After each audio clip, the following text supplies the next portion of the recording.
What's up? My name is Elle, and I am the host of a system called the MAGE system. I'm also a psych major. So I'm going to start this video off by saying that if you prefer the term OSDD1A or 1B or partial DID, use that term, because I think the whole thesis of the video is sort of just like, it doesn't really matter and it's kind of arbitrary. So anyways, let's get into it. OSDD1 is often considered a separate thing than DID, but really my argument is that it's under the same umbrella in both the ICD and the DSM.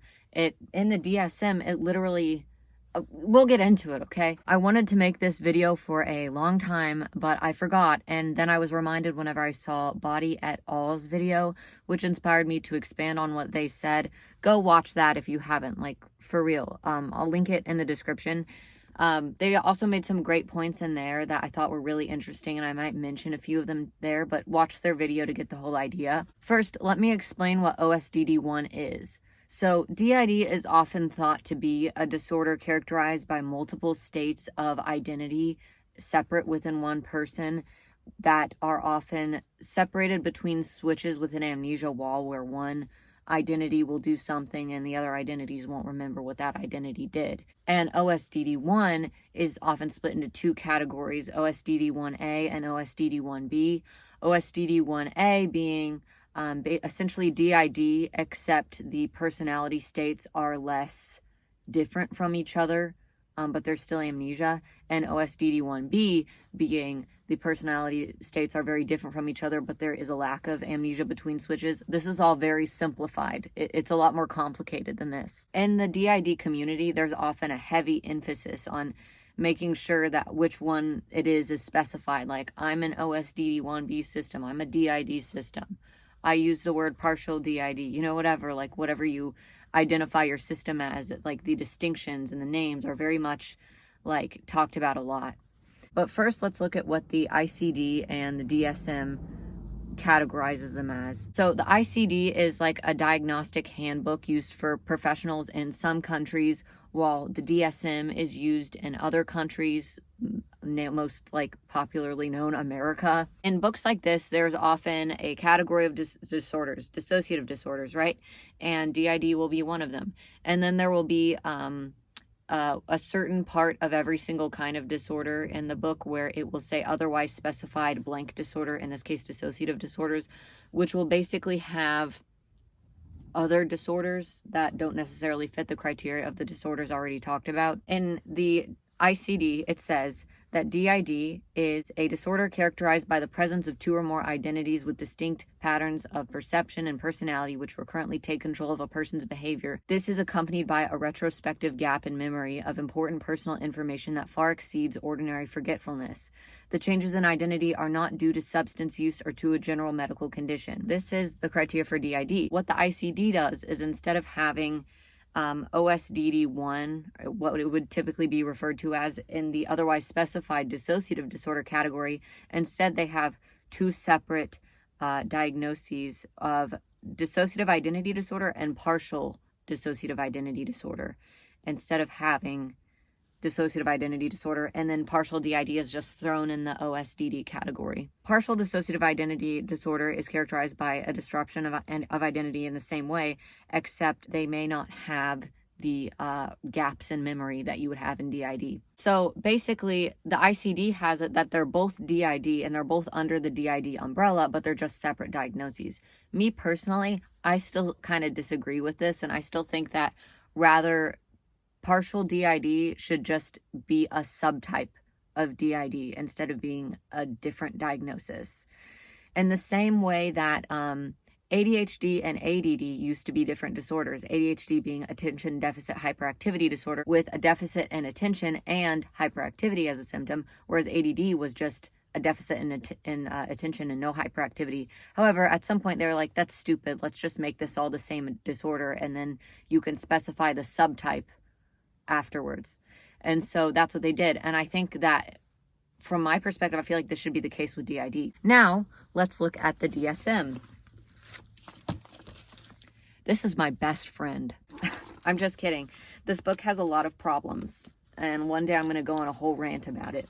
Let's look at the criteria for dissociative identity disorder in the DSM, and this is going to blow your mind, because this is where people love to like look at the differences between them. Is look at the DSM. It differentiates between DID and OSDD, but let's actually sit here and look at it, because if you actually look at the text, it's pretty interesting.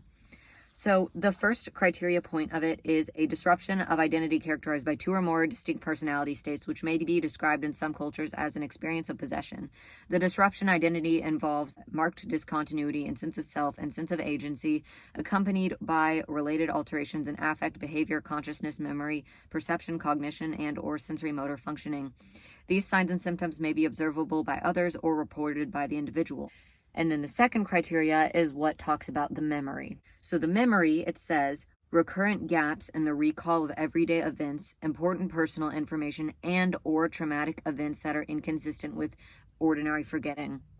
Let's focus in on that, okay? Because the rest of the criteria is just stuff like this isn't due to alcohol and it causes significant distress on your life, stuff like that. So let's just really zero in on this memory one, right? If you'll notice, it does not say recurrent gaps in the recall of everyday events, important information, and traumatic events.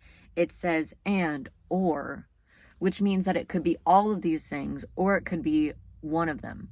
It could be recurrent gaps in the recall of everyday events, important and personal information, or traumatic events that are inconsistent with ordinary forgetting. To understand further what this means, we can look in the diagnostic features of this disorder, where it basically specifies what each of those criteria points mean more in detail. So let's read. The dissociative amnesia of individuals with dissociative identity disorder manifests in three primary ways. As 1, gaps in remote memory of personal life events, e.g. periods of childhood or adolescence, some important life events such as the death of a grandparent, getting married, giving birth. 2, lapses in dependable memory, e.g. of what happened today, of well-learned skills such as how to do their job, use a computer, read, drive. And 3, discovery of evidence of their everyday actions and tasks that they do not recollect doing, e.g. finding unexplained objects in their shopping bags or among their possessions, finding perplexing drawings or writings that they must have created, discovering injuries, coming to in the midst of doing something. Let's talk about this. If it's or any of these things,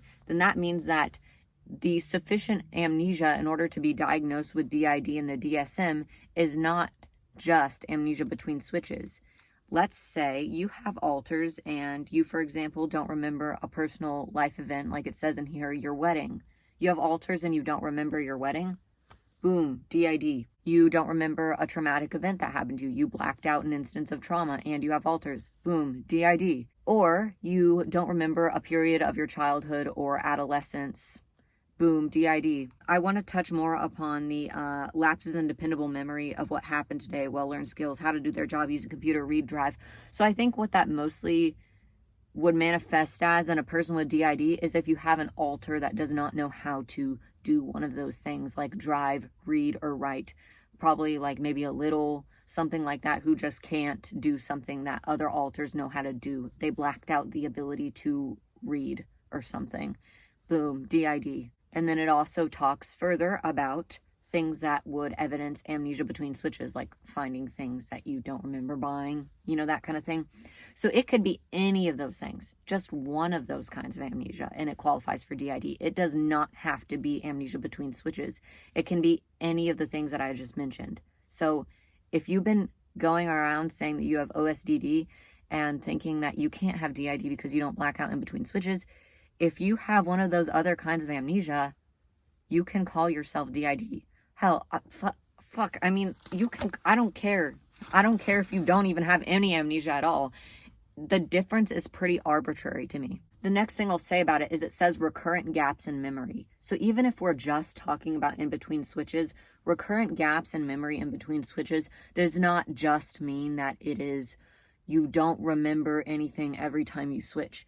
Recurrent just means regular. So it could happen every week. It could happen every month. Say on average once a month an alter comes out and you don't remember what happens. That's enough. Another thing that Body et al. Mentioned in their video was saying that OSDD and DID can fluctuate. So you might meet the criteria for OSDD1 one time and then, you know, a few months later it's DID and it fluctuates. And I feel like that's actually really common. Like, I feel like that's super common. I think it's just really important to know that DID is a spectrum, just like every disorder, and that it doesn't need to be so like clear cut, I think. And I also want to agree with the sentiment that DID is not necessarily the more severe version of OSDD. They can each be equally as severe.